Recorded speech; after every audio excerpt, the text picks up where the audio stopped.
Welcome to Below the Line, where we talk about working in Hollywood from the crew perspective. My name is Skid. I'm a former assistant director and your host. Quiet on the set. Today we're talking about The Last of Us, the live-action adaptation inspired by the video game of the same name, which recently concluded its second season on HBO Max. And our guest is cinematographer Catherine Goldschmidt. Katie, welcome to Below the Line. Thank you. Thanks for having me. We're glad to have you here. Also joining me as co-host today is Gianni Damaia, who has played the video game. Gianni, welcome back. Thank you. Always excited to be here. Warning for listeners, today's conversation will contain spoilers. We're going to get right into it. Katie, tell me how you became involved with season 2. The call came through my agent, and I met Craig Mazin and Neil Druckmann, who are the co-creators and showrunners and writers, and some of the producers. We had a nice chat, and then I met Ksenia Sereda, who's the other DP on the show, and then they offered me the job. You mentioned Ksenia Sereda, who was one of the DP's first season as well. And so I'm curious how it works for you. You did episodes, if I'm correct, 2, 4, and 7. Are you guys siloed from each other? Give us some sense of what that working relationship is like. Yeah, well, I mean, it was great to talk to Ksenia right at the beginning because she let me know that, generally speaking, the show, this was definitely true first season. And now that the second season is out, you can see it's structured. It's not exactly a road movie, let's say, but it's still like the characters move from place to place. So you don't have these repeating sets. So there's not a lot of sharing of that kind of thing. And they shoot sequentially. So in other words, Ksenia shot episode 1 while I was prepping episode 2, and then I was shooting episode 2 while she was prepping episode 3. And so in that way, you are sort of, on your own journey, but obviously, you're working within the framework of the show that was set up in season 1, that's continued in season 2. And so, I mean, for me, obviously I loved season 1. I loved how it looked. I loved, the game as well is a huge visual reference. And so all of those things go into it. But then, I was working with 3 different directors on my 3 different episodes. And I would say within each episode, there's something that we're trying to do, visually speaking. Jumping into a little bit of the game stuff, because obviously that's why I'm here. I'm one of those guys. I'm going to try my best. I'm on my best behavior to not be like, that's different from in the game on this podcast, but we'll see how that goes. But I'm like one of those who I went to the midnight release back when you used to have to go into GameStop to buy physical releases. And I went to the midnight release and bought The Last of Us. And I remember saying to myself, this is going to be the one that's going to get like regular audiences to actually appreciate narrative in video games. So thank you for making that dream come to life all these years later. And to put on the record for anyone who doesn't know, Gianni plays the games. I do not play the games. So I am coming at it without that background as well. But Gianni, please take us away. Yeah, no, I send Skid like all the little like cutscenes. I'm like, see how it's a little bit different. He probably doesn't even watch it, but I want to talk. I think just dive directly into episode 2 because it's one of the most consequential moments in the Last of Us 2, the game, where you actually handle Joel's death, as we had already said. Spoilers. But so when you're dealing with a show like The Last of Us, obviously it's different from like a normal sort of, what's the word I'm looking for? Like you don't exactly have a normal shot list. You have an actual sort of previs that's presented to you from the cutscenes of the game, I presume. Or are you trying to make it your own, as unique as possible? And the reason I say is because a lot of the shots in that actual scene are match shots that are exactly in the game, but then you add in your own visual flourishes where you do like that top-down shot at the end when Ellie crawls over to Joel, things like that. So I'm curious, how much of it are you able to make your own? How is that conversation collaborative? How does that actually work when you get to a scene like that?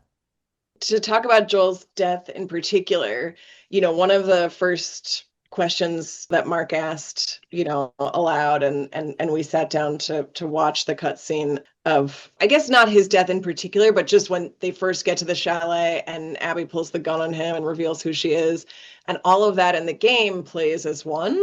So the question was like, oh, should we be trying to do that? And then, of course, we read the scene, and the scene itself, the script, has all these other story points that aren't in the game. Dina's there. Dina has frostbite. She needs to be tended to. She needs to see the wolf patch on the back. Like there's all this extra detail and storytelling that has to happen.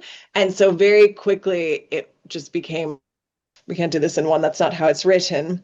So yeah, I would say, it's very sort of, it's more objective, the camera work, all the way up until Ellie comes in, and then the camera work becomes very subjective, and we really are more in Ellie's perspective and experiencing what she's seeing from where she's seen it.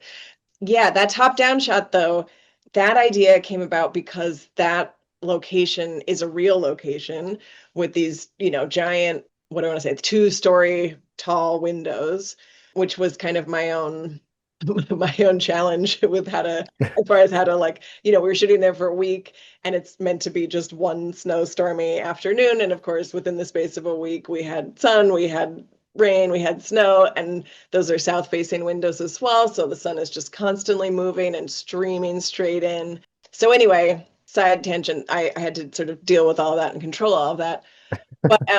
But basically we're in this amazing space with this amazing height, and I sort of felt all the time like, because we were going to keep the camera, closely connected to the characters and on the ground and crawling with Ellie, that we would never really appreciate that space. So that was the first question I had, is just like, when would we notice where we are? When is that appropriate? And then it also just felt like the end of that scene needed some kind of, not a button, but just a sort of way out, really, because we knew we had this closing montage that we wanted to get to that, involved these more sort of elegant choreographed camera moves. And I think we just needed space from the characters, really. And I think we needed to be able to, see from afar, how alone in the world Ellie is now that Joel is gone. And so that's where the idea for that shot came from.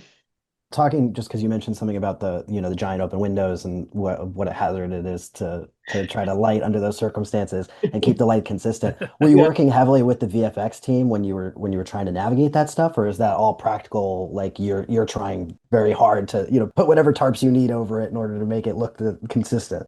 Yeah, it's a collaboration with me and VFX, definitely, because, the times that we are looking out those windows, and if it's not looking right out there, then they have to help with that ultimately. But yeah, I mean, I think for Mark, the priority across those days, this is Mark Mylod, the director, was definitely just to prioritize the performances above everything else. So even though we could look ahead and we could see like, oh, it's going to be sunny on Wednesday, should we shoot the opening scene where they wake up on Wednesday because it doesn't matter if it's sunny that day. But no, because we definitely wanted to shoot in story order everything that happens in that room and end the week, with the death, because this was our first week of filming as well. So it's like we were just sort of thrown in at the deep end, really. And so yeah, so whatever the weather was, we just wanted to not think about that, basically. And so yeah, so I had my key grip. We had a construction crane at that location. We had a big 40 by 60 blackout outside the windows.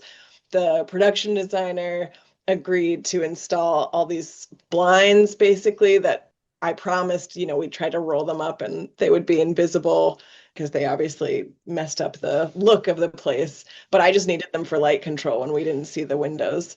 Anyway, that's Don McCauley, who's very helpful with that, and the set deck folks managed that for me on set. And so anyway, so in this way, we tried to be really flexible and be able to, shoot in any order the actors wanted, really. Like, I think in the end, Bella wanted to do their performance first, the day that we were meant to do the death, obviously.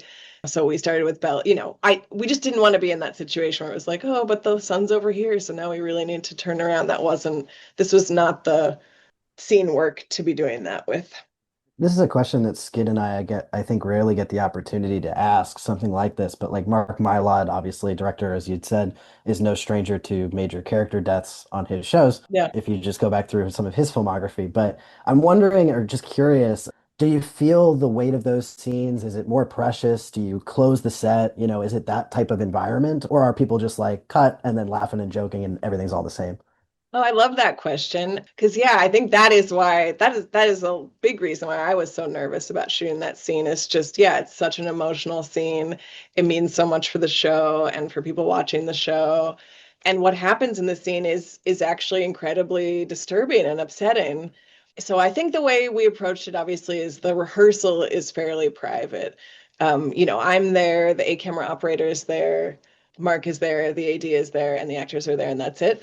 And I remember watching the rehearsal and thinking like, oh, this is going to be, yeah, this is going to be like upsetting maybe for a bunch of people on the crew when they see this for the first time. And so when the crew comes in to do what we call in England the crew show, can't remember what they call it in Canada. Anyway, the part where you show the crew what the blocking is and stuff, what the scene is. I actually asked the AD, Dan Miller, like, do you think you should actually give a little like trigger warning in case people haven't, read the sides today? They don't know what they're about to see. And he did. And then it was interesting. And then it's like once you actually start breaking it down and doing it shot by shot, like for me, it wasn't as emotional. Like watching the rehearsal was very emotional. But as soon as it wasn't so much a play, but the thing we were doing, then I think I just got into the technical aspect. And I think the actors actually kept it light for each other. I think all the fireflies, I mean, this was their first, was it? No, I think they had done one scene together for episode 1 already. But they were very friendly with each other. And I think there was, yeah, definitely the actors were sort of doing their thing. And it didn't seem, basically, I was surprised that it wasn't heavier than, yeah, I was surprised it wasn't heavier. Katie, before we get more into the practical aspects of how you accomplish some of these shots, I want to take a step back and talk about the relationship with the game. Katie, is it correct that you had not played the game, right? You did not come in as a game player on this. That is correct. Yes, that's right. Now, I know that Warner Brothers, just as part of their publicity push, is making a big deal about how close things are. In fact, the behind the scenes featurette at the end of the episode, they're doing mirror. They're putting up the shot from the game and then your shot for a lot of those scenes. And I'm just curious, is this a fun challenge or does this feel sort of like a restriction for you as a cinematographer? How do you approach this kind of situation? I've actually been surprised to see so many like side by side, comparisons. And I think it's a little bit more like novelty. I don't know, maybe this is just my interpretation because yes, the game is a visual reference. It's definitely a reference for the set design. Some sets are designed almost exactly like how it is in the game, the theater set, for example, the guitar store. And therefore, or not therefore, but definitely also the scripts, some scenes are very much like the game and some scenes are different or don't exist in the game. And so I would say that, the visual approach is doing the same thing, right? Is like sometimes we are trying to, follow the game, mimic the game. The guitar scene is a perfect example I could give, my director on that episode, Kate Herron. She was a huge fan of the game and she immediately identified that scene as being completely iconic for game players and that, she was very, very attached to paying homage to the game. From episode 4, that scene. From episode 4, yeah, yeah. And for me, like, that was great to have that insight. But, episode 2, like, yeah, as far as is it restrictive? I mean, for example, like the fence scene in episode 2, that is in the game. I think the lead up to it is totally different. I think what happens afterwards is totally different. But that fence crushing Abby, we definitely watched that. And what we could tell, Mark and I, even though neither of us was a game player, like we could just feel the claustrophobia. We could feel how scary that was and how visceral that was. And so we definitely wanted to mimic that. That was definitely really important to us. And it was clearly important to, to Craig and Neil as well. And so, I mean, I don't think, it's not like the shots are by design identical, but, because it's like the same character in the same situation. And, but like, for example, like you are free to play. So we knew we wanted the camera to be down there with her leading and following and being claustrophobic. And so that was my challenge, right, is to figure out how technically to do that. And that's my next question, Katie. Yeah, exactly. You led right into it. Perfect. So yeah, so how we did that was it's a very small telescopic arm. It's called an F27, and we could take it off its base, so we could lay it on the snow. And then on the end of it, instead of our hero camera, which is the Alexa 35, I put this really small. It's a gimbal camera combined called the Ronin 4D, which is what they shot all of Adolescence on, for example. And so that just made the whole footprint, so much smaller so that the fence could come so much lower.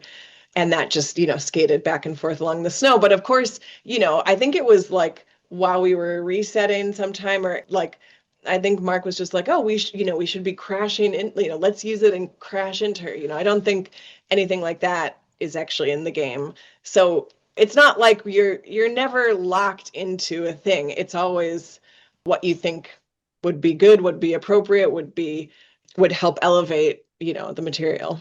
Is the physical gimbal arm like long enough that it like kind of extends all the way out, or is it just the lens itself? No, so it's on a telescopic arm. So Got it. the gimbal and the camera are combined, and the operator can control that remotely. Mhm. And that goes on the end of this F-27 arm, which is 27 feet long, basically. So that's the extension. That's unbelievable. And you had mentioned something that I wanted to ask about. Is it real snow? It is mostly real snow. There is some fake snow in there also. Okay. Yeah, yeah. We'll leave it to eagle-eye viewers to determine which is which. We shot in Whistler, and we shot it over 2 days. And I think one of the days it was actually snowing, and one of the days it wasn't. And so there's real snow on the ground, but I think there's a lot of fake snow flying around the place. Wow. So, Katie, if I understand correctly, then so the video game gives you like a reference for the scenes, but then you guys are building on that. It's not necessarily hitting every beat, or they're not like storyboards for what you guys They're are. not. No, they're definitely not storyboards. No, no, no, definitely not. Even I'm trying to think. Yeah, I mean, in fact, the whole Abby, from when Abby slides down into the, I don't know what to call it, sort of plateau where then all the infected wind up, popping out of the snow and the horde chases her down the hill. The sequence really starts there and continues all the way until she scales the fence and then the other fence falls on her. And then, so that whole sequence got prevised by VFX. And to be honest, I think there was a version of it that existed even before Mark and I started. So we could start already with, this thing that we could feed back on really and give notes to and add shots to and take shots away and iterate. And so, yeah, but that was created again, based on the scripts, based on, discussions with Craig. Yeah. And then we sort of took it and ran with it. And Katie, did that previs go all the way to the Abby meets Joel? Because there it suggested, again, behind the scenes, that your camera moved from her up to him and his arm coming in. That did look like what, or they had a game still of that. And then what you guys did, which again seemed like a great way to make it happen. But I don't know that you and Mark would have stumbled on it the same way without the game prompting. And so I just, again, curious how far the previs goes on a sequence like that. Good question. I can't remember if it went all the way to it usually doesn't include, actors. Really the main purpose of it before we show up is for visual effects to get an idea of how to budget, basically. But the amazing thing about the Abby sequence is that honestly, it's almost entirely in camera. Like we actually did bring an infected horde up the mountain in Kananaskis. And they did run down that mountain. So yeah, and special effects was doing, an amazing job with the snow. And I think they're like, I mean, I've seen that scene cut together before visual effects and after, and I have to say, I would say primarily it's all done in camera. Wow. Yeah. So then jumping to the part of the episode that is, of course, not from the game, which is the assault on Jackson, which is a super consequential sequence of events.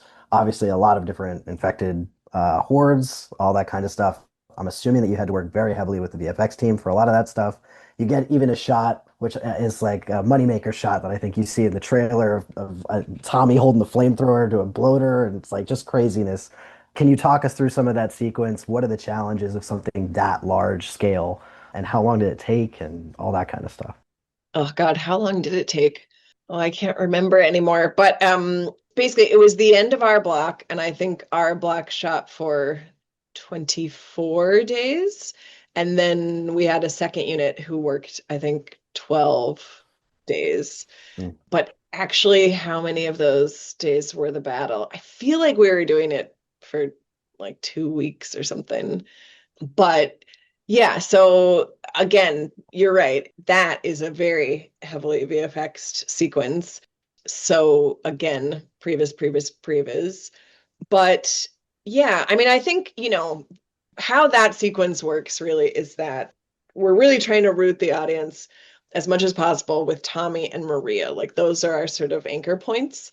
And so, like, for example, when the horde is coming around the corner down Main Street, we had three cameras down on the street level with Tommy. And that was our main unit anyway, most days. It's a three-camera show, basically. And then the second unit joined us that day, and they were a two-camera unit. And so we put those two cameras up on the roofs with Maria. And that was great because then, because we had, hundreds of extras actually all made up and running and coming around the corner, then that's how you sort of do that for real. And yeah, and so much of it is just, you're just breaking it down really and saying, okay, well, this is hero action with a hero actor. That's main unit work. This is, just stunts or just, I mean, yeah, stunts. um, so this is second unit. And, so the ADs are very, very on top of all this of figuring out who should be doing what. But, for us, for me as the DP of the episode, and then I was working closely with JP Passy, who shot second unit, we have to figure out, they're figuring out who does what work or whatever, but because we were often shooting, the two units were often side by side on the same backlot set. And for me, the biggest challenge of the episode is just, it's a snowstorm the whole time. And again, we're shooting for 2 weeks or whatever in this location that they built the set in a place called Manatee Bay, which is just, I think it's just north of Vancouver on the way to Whistler. And my key grip told me, I think on like the first day of working together, that Manatee means something like the windy place, which which in terms of sun control is bad, right? Because it's, you can't have giant sails in the sky when the wind kicks up. But yeah, but we knew we had to control the sun somehow, and we definitely did get some sunny days. And so that was our challenge between me and JP, was figuring out, who was going to get which construction crane and how the cranes had to move around the set because we could only afford three of them. Yeah, but it was really fun. And honestly, when we put the units together and we were doing all that for real, it was great. When the horde actually like fully comes through, you got that shot of, I think it's when Tommy comes back in before the dogs all come and like sort of save the day, the heroic dogs, Mm. all of that stuff. That would you say it's mostly practical stunt performers and then VFX just touches it up, or is it mostly VFX and then the stunt performers are just kind of there for reference? What would you say? Well, dog wise, so we had real dogs and they got trained, and yeah, I mean, it's funny because it's like they were definitely trained to do some of what we wanted them to do, but not all of what we wanted them to do. And then on the day to actually do it correctly on camera. So in the end, like, for example, there's this shot, which we did do, sometimes these shots, like I said, are second unit, but we shot the one where you see dogs sort of one right after the other, like leaping on, it's like three people's throats as they get thrown backwards.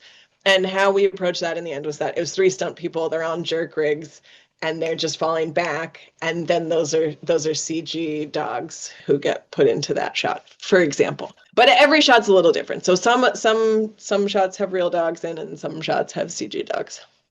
When the stunt performers are doing their whole thing of that controlled chaos and whatnot, do you watch those rehearsals pretty intensively and then decide where to put the camera, or you pretty much already have your idea? They're just kind of going through the motions, and then you already know what you're going to film. I guess it just depends, like we will have certain specific ideas for shots that will go in the previs that we know we're going to do. But there's plenty of times that, yeah, that we see something that happens on the day that, that we decide to do it a different way. Mhm. I'm trying to think of a specific example. I mean, it's a bit hard because obviously, like, 5 cameras, that's a lot of shots. And also, then you've seen the episode, it's a lot of cuts. So sometimes it's a little bit like, there's going to be this amazing horde of people running at you. sometimes you are just trying to hose it down, but sometimes you know specifically they're going to be falling through this window. So you're putting two cameras, there, one wider, one tighter, like specifically to get that moment. Like it just depends on what it is. I mean, things like windows breaking and jerk rigs, those are really specifically controlled moments that you know where the camera's going to be, you know where the window's going to break, where they're going to fall, how that works. But other things like people running, that's a little bit more let's see what magic we can get, basically. The Last of Us is shot with multiple cameras, so you've heard it here first. This is a multicam sitcom. You can take it back to your acting classes. Yeah, we know it's not a sitcom, but I will say, like, it is true that it's definitely part of the style that, to have multiple handheld cameras be able to follow the actors around these spaces. A lot of scenes get cross coverage done. So that's in the DNA of the show. And what it means for a DP like me, joining the show is just that, like, what I get into is obviously like the atmosphere of these spaces and setting the scene lighting wise in an appropriate way such that the cameras can have the freedom to lead and follow the actors and put the viewer with them. That's really how, that's what I would say is at the heart of the visual style of the show. So, Katie, we talked about Joel's death. We talked about the assault on Jackson. What else about episode 2 was fun for you? So the way that we end the episode, I think, was something that was written on the page as this montage, really, so with no words, no dialogue, which means the main, way you're telling the story is obviously through the imagery. And so whenever I see something like that, that's pure imagery, that's obviously very exciting for me. And I also think because it's an episode where it's just like the pace of it and the onslaught is just, it's so full on, and it's so like, I mean, I watched it with a group of friends, and, and everybody is just sort of shell shocked at the end, right? And so what I love about how we end it is just that everything slows down and suddenly shots are able to play out. And so this, of course, does start with that top shot that we talked about. But then you move to see, Abby and her gang leaving, and you reveal Jesse, and then you see Jackson in all of its, flaming glory. And you see, this was like a beautiful moment actually in the script about, like, the human toll is like somebody's getting bitten and somebody, their friend and neighbor has to shoot them. And you see Tommy and Maria coming together again. And so all of this, we just wanted, we wanted to keep the camera moving, but see that even though the show is all handheld, like suddenly, these are all crane shots, dolly shots, much more controlled, much more sort of, patient, choreographed. And then the last shot, we storyboarded and wanted to do it, as this one shot, basically, where you would see Jesse, rescuing Ellie, and you'd see Dina, and they're on horseback, and you wrap around them, and Ellie turns her head, that motivates the wraparound, and then you reveal Joel being dragged behind them, and then the last thing you see is the camera rises up, and you see them, moving off in the distance towards Jackson burning. Yeah, that shot was, it was one of those things where, like, it's all very well to, like, write it down on, draw it on paper and say, this is what we're going to do. But then, of course, on the first day when we go to do it, the weather was misbehaving, the actor was running late, the crane was someplace else. It wasn't meant to be, because this was all our first day on the mountain, and the logistics up there are really complicated. So we're just feeling it out. But we planned it for this first day because we knew if we didn't get it, there would be another opportunity. And so we didn't get it. I mean, it was it was the horses wanted to walk around the camera, like like the whole thing was not working, let's say. And so we got some shots, but we did not get the winner. And the editor cut it together, and Mark and Craig looked at it, and it was just like, no, this isn't what we planned. This isn't what we want to do. And so we, it's a testament to all of us, to the production, to everybody, that we came back and we did it again. And I'm just so glad we did, because I think it tells the story beautifully, and it's a wonderful way to just let the audience sort of sit with what has just happened, because I feel like what so many people have said to me is like, I couldn't believe that you actually that Joel actually died. And here you see it's like there he is being dragged, like they can't, it's undeniable basically. And so anyway, yeah, it's a good shot. I like the shot. Yeah, it almost makes like a sort of ceremonial object of the shot too, because then it Yes. comes Yeah. back around when they do it again with a different character in episode 6. So you kind of crafted the framework, it looks like, that then Oh yeah, reverberated through that's right. everything. It does Oh, happen again. Yeah. Yeah. it's a steel trap up here, guys. Speaking of future episodes, Katie, I want to ask you about episode 4, which you also filmed. That's when they arrive in Seattle. Yeah. Earlier, you referenced that guitar store scene, and you mentioned that Kate Herron, right, your director, had played the game and was bringing some Yeah. knowledge to that. Could you go deeper into that scene and kind of what you guys had to do to pull it off? Well, it's a wonderful scene because I guess the one thing that maybe is not true in the game, although Gianni, you can correct me if I'm wrong, but Oh, and he will. He will. Don't worry. my understanding is in the game by this point, like they're a couple already. So there's no tension there as far as like, will they or won't they, or what are their true feelings for one another, etc. Whereas in this telling, we don't know that. We don't know they're going to get together. They get together in this episode. And so to me, it adds this whole new layer to that scene, because what's really happening is that you see, Dina absolutely falling for Ellie. So in a way it's sort of wonderful to treat it visually as in shot wise, just like the game, but then obviously what the actors are doing performance wise, and I think what I was doing with the lighting, which is a little different from the game, I think I just wanted it to be like so sort of incredibly beautiful, and for us to see Ellie from Dina's point of view, completely sort of like haloed by this angelic light that's coming through. And even in the production design, actually, like all of the flowers, and it's just a really, really beautiful scene. And in the context of the episode and what happens later, I think it's so wonderful to get to do a scene like that, because then, where you go from there is just like into, red hell, basically.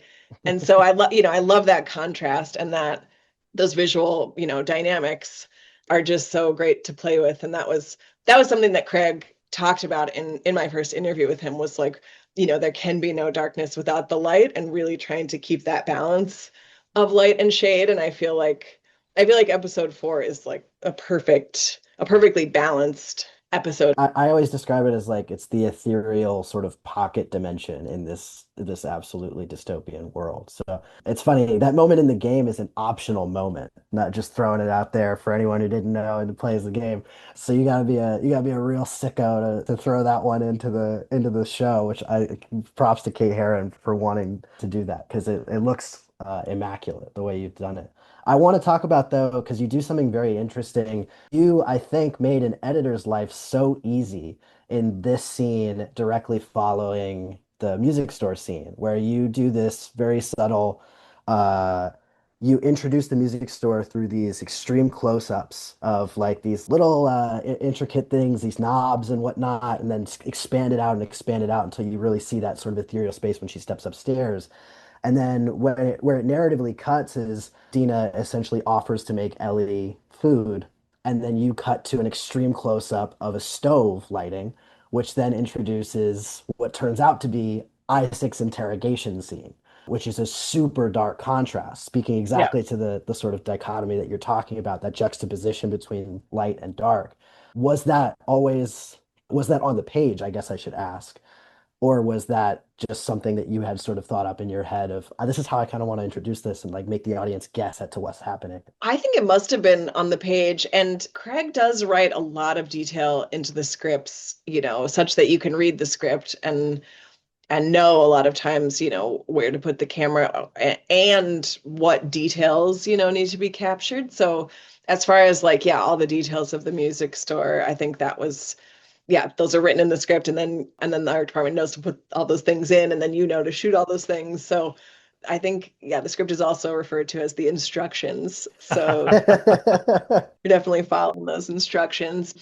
But yeah, the Isaac scene was so fun to shoot because which is weird to say because again, it was the scene where I thought everybody was going to get traumatized. It was a Saturday. We were working with the second unit crew. I was like, "Oh no, these poor people who don't even know us that well are going to go home with nightmares." And then because Jeffrey Wright was so wonderful and such a consummate professional, and so was the other actor in that scene, everybody just ate it up. They were just, the whole crew just loved watching those two actors work. And yeah, we tried to make that scene both.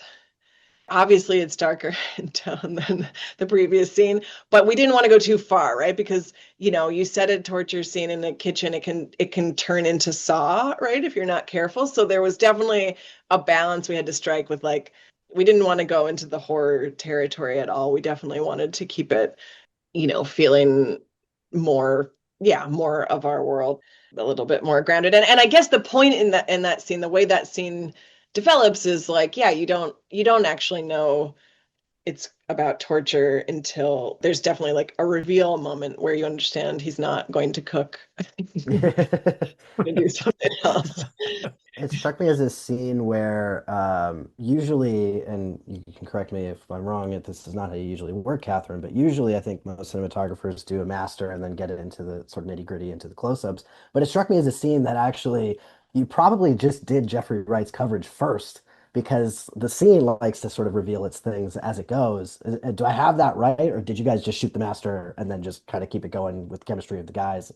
Question. I think you are probably right. And we did do Jeffrey Wright first. I remember there being some funny business with some ordering just because, like, even though it feels like it's one big scene, the hand burn is like a moment where we do have to cut and apply the prosthetic. So I remember that we had to figure out some special order to do it to minimize time for the hand burn to come in and out. But I don't actually technically remember. But I would think we would have definitely prioritized Jeffrey's performance. Yeah.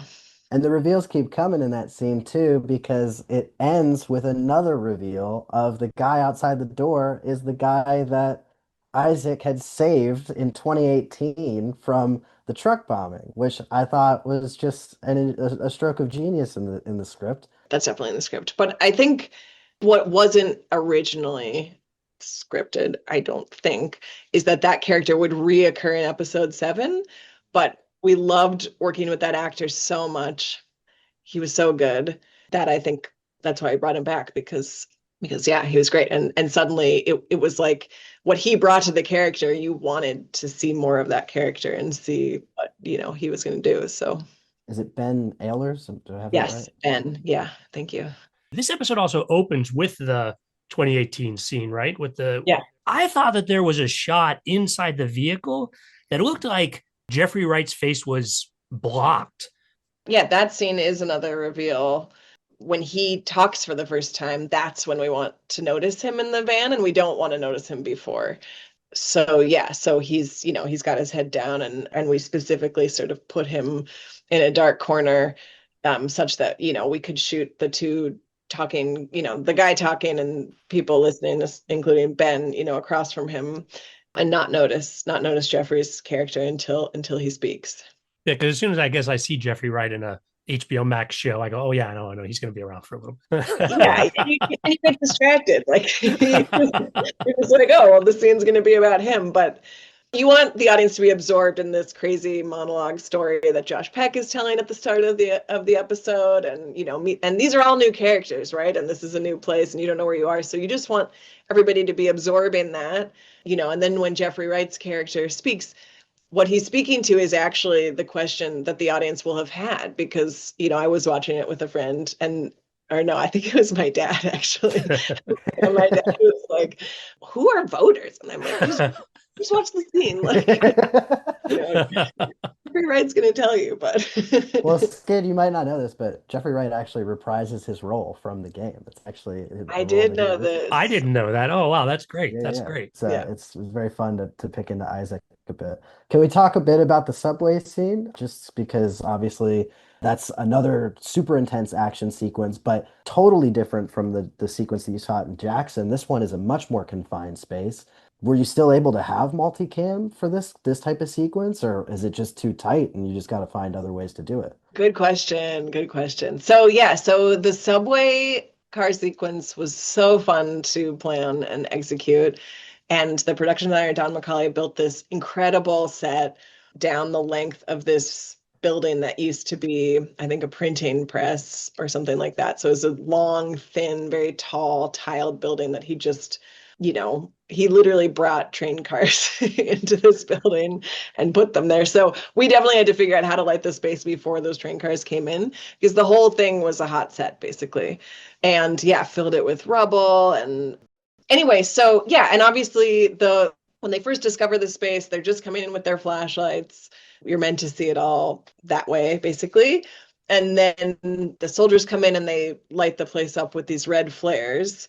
Now, the red flares were, a big, obviously, they're the lighting motivation, but as far as if we could use them practically to light the scene or not, we had to figure that out through testing, really, because yeah, it's a little bit of a health and safety concern to be burning flares inside periods of time, and the smell is awful.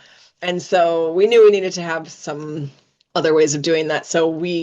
It was a sort of props and electrical collaboration to build these LED prop flares that basically, we could match the color and the flicker with the LEDs on the end, but then they could be, we could shoot them in camera and then they would be replaced later by VFX. So I think a lot of the in-camera sources you see wind up being those prop flares because, yeah, nobody really wanted us to light real flares. We had to do it for the throwing ones, but once they landed, then we sort of went around and replaced them. And then I'm accentuating all that with, some LED sources as well. And then as far as the cameras you asked about, yeah, so because that's a real train car, it's a very confined space. So the main coverage in there is RA camera operator Robin Smith is basically just running with the camera Oh my through God. the train cars, leading and following them. But whenever they would stop and sort of turn around and shoot their guns, then we do that wherever there were doors. And so we could open one set of doors. I could put the B camera in that door so we could get a second camera angle. I did have the third camera, not most days down there, but I definitely remember having him. Oh, I can't remember anymore. So the days when we were just in the train cars, I think we used two cameras only. And then there's plenty of action that happens outside the train cars, and that we could do with three cameras. So, Katie, as we mentioned earlier, you also did the cinematography for episode 7, which is the finale for season 2. Plot points aside, my takeaway from this, and maybe this is the AD in me speaking, is that night exteriors, water work, big pain in the ass. Talk to me about the challenge of this episode just in general and how you approached it.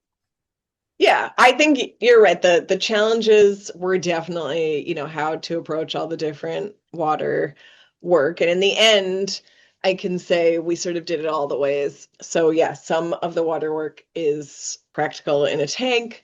Some of it is what we call dry gimbal. So the boat is not actually in water, but it's on a gimbal mechanism that makes it look like it's floating, and all the water is added later in VFX. We also shot in actual, like an actual body of water that was when Ellie washes up on the beach. That is actually a location in Manatee Bay, not far from where we built our set. And so that was very challenging because obviously there's a storm happening. And so it wants to be raining, it wants to be lightning and windy, and all of that would churn up waves. And of course, it wasn't doing any of that for real, and there weren't real waves. And so our special effects supervisor, Joel Wist, he had to create all of that. So it was quite the setup.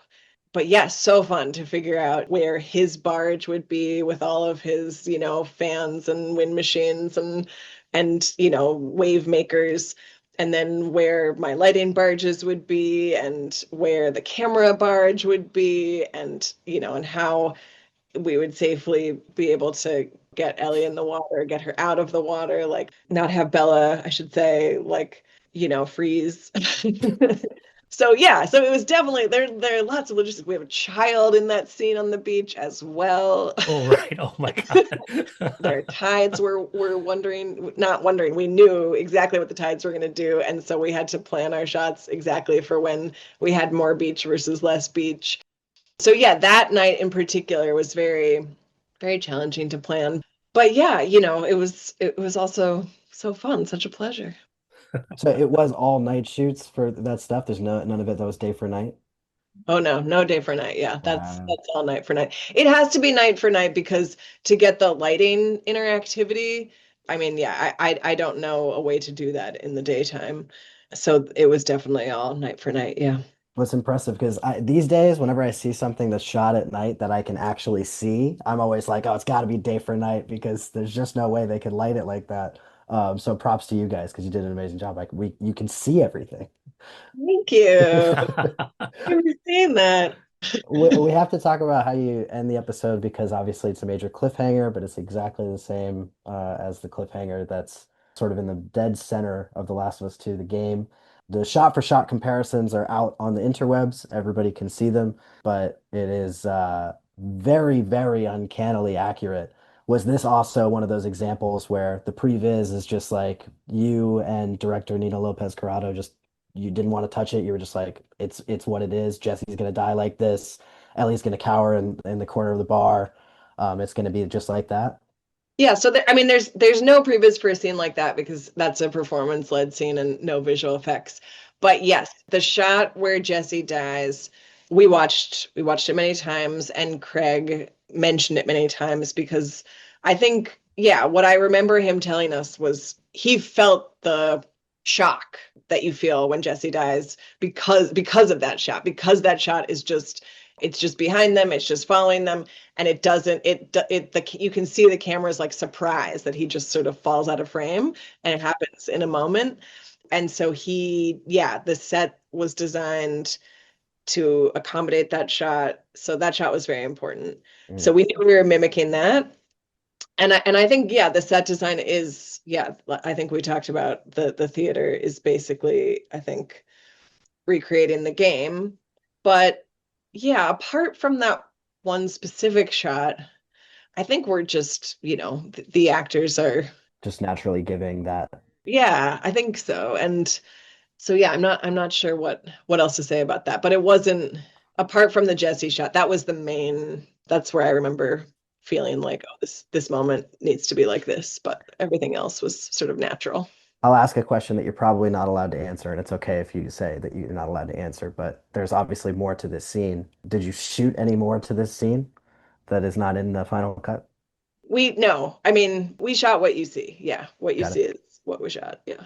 And then you had said earlier something about shooting sequentially. So when you're dealing with the movie theater stuff, are you shooting the Ellie and Dina scenes in the movie theater also, sort of sequentially through as the at this, sort of I don't know what I'm trying to I think you get what I'm trying to say, but my phrasing is all messed up. I But don't get what you're trying to say this time, are Gianni. you Maybe. are you shooting are you shooting the episode 4 scenes with Dina and Ellie in the movie theater and then also shooting the episode 7 scenes, or are you taking your time between in episodes?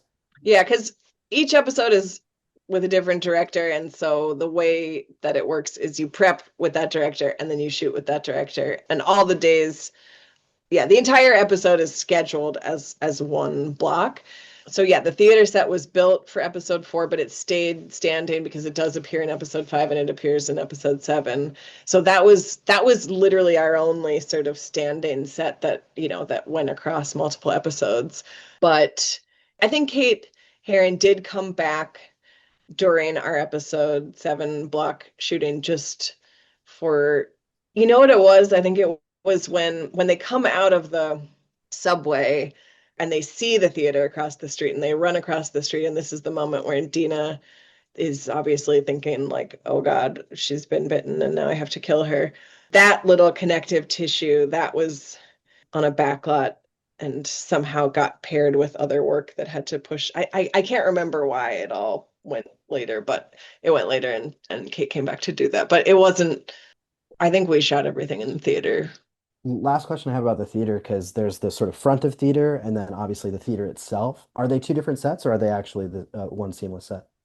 The inside of the theater is built on stage, and there is a tiny piece of the exterior that exists on the stage, but the larger exterior is a backlot set with a VFX extension. Katie, you made me laugh earlier when you referred to the script as the instructions, and so somehow Yeah. Craig was communicating through.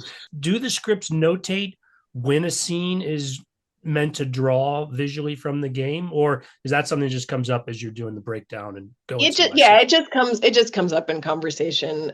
Like Don McCauley, the production designer, he's on the job a lot longer than I am. Like he's there before I start, well before I start. And so he has a lot of the visual plans and ideas already for the sets. So, so we take a lot of inspiration from like the concept art that his department does. And but yeah, I mean the main sort of, there's a page turn you do with Craig at the beginning too, where you go through and he'll say, this scene we want to be like the game, and this scene's not in the game, So yeah, you find out, but it's not written in. Speaking of the intentions for the show, in episode 7, it is notable that there's some gaps in the storytelling, particularly around Abby and the Wolves. And I think it is public knowledge that there's going to be a season 3 and that it's going to focus on Abby. I think that's all out there. So none of that's a spoiler. But I'm curious how much of this was known on set during the filming of episode 7, and if it affected any of the way you film things in anticipation of this next set of work that's going to be done. It's a good question. I'm trying to think. There's definitely things in the production design that are, I think, a little bit Easter eggy for stuff to happen in the future. Yeah, I think there's definitely a few things in episode 7 which are questions that are left unanswered. There's clues in the makeup on Abby as well. Yeah. So it's so definitely like it's, the it's being thought about, but yeah, I mean, generally speaking, we're shooting what our scripts are, and yeah, and Craig's letting us know, if there's things that need to be pointed out, but that, I don't know, that's kind of it.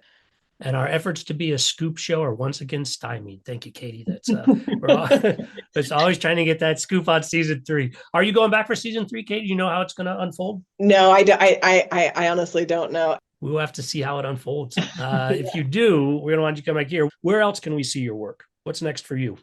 Oh, well, I'm in Budapest at the minute on a show, but I'm not sure I'm supposed to talk about it. So just stay tuned, I guess. Again, no scoops here. Well, we'll keep trying. Well, on that note, we'll call it a wrap. Thanks so much for joining us today. Thanks for having me. Listeners, I always appreciate your feedback. My email address is skid@belowtheline.oneWord.biz. That's B-I-Z. Belowtheline.biz is also our website, where you'll find more than 260 past episodes. So if you're a new listener, check out the catalog. Closing credits, thanks to Curtis Five for our music, John Juan for our logo, and all of our listeners, I appreciate you. If you're a fan of Below the Line, consider a purchase. The logo is available on t-shirts, mugs, and stickers at redbubble.com. Other ways you can help. First, give us a positive rating wherever you get your podcasts. Second, tell your friends about an episode you enjoyed, because that's how we gain new listeners. All of that aside, whatever your engagement, the fact that you're still listening means a lot to me. Thanks again from Below the Line. So I don't know. Should I stop? Okay. Let me no, I'll set that up. Let me set it up like this then. No, actually, maybe I will ask it like that. Just a little cleaner. I'll say, Katie, yeah, I don't know. I'll have to edit it together, but Katie, you just start talking about that. I'm not quite sure what I'm going to say on that. Okay. Well, yeah, I don't know exactly what you should ask either, but I'll just start talking.